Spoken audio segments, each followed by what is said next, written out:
here at Omowa, near Onitsha. Right behind me, you can look at the restoration. The express, the Enugu Onitsha Express, had almost collapsed until the governor intervened through new map to save this very important axial way, as well as the community who live here. Where I'm currently standing, it used to be a gully of about 20 meters deep, and now it has been completely recovered with various measures, fiscal and otherwise.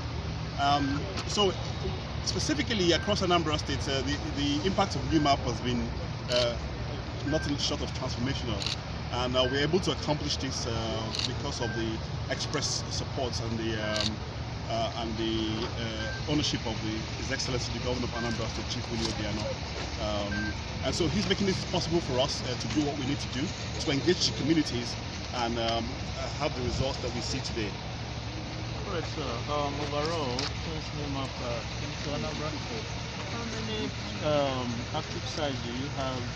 And for the very first one like this, how many have reached advanced status? So on the total, NEMAP is intervening in 13 sites across Anambra State. This one being one of what we call the first mover sites. It's about 95% complete. As you can see, the gully has been restored. The landscape is on its verge of being recovered. Now, what is left is the slope stabilization as well as the bioremediation component of the work. In terms of scope and number, we're talking about roughly in the magnitude of about 25,000 and counting number of individuals and households that we have impacted on. We're talking about people who have been restored from a hopeless situation to a situation where they now have a reason to live. And there's testament in some of these structures we see here today, and the people we've spoken to earlier across Abagana, Amoba, as well as Warfly. And we're talking about real life people. Now, this is what makes NEMAP different from other interventions.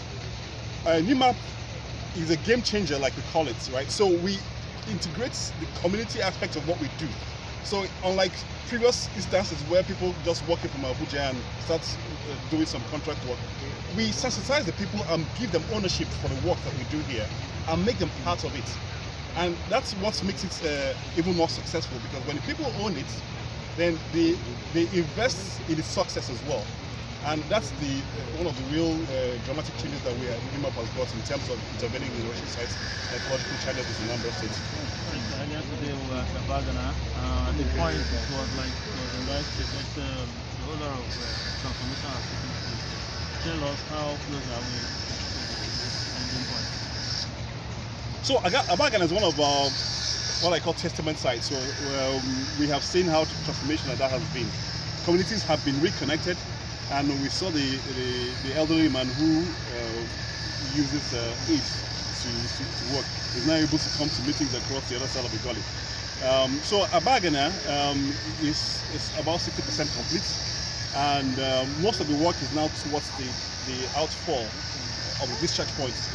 So what we've seen today is a continuation of what has happened across several other sites across Anambra State, given the examples that we have seen here in Amaba, in the Flyover, as well as other sites we're going to see today.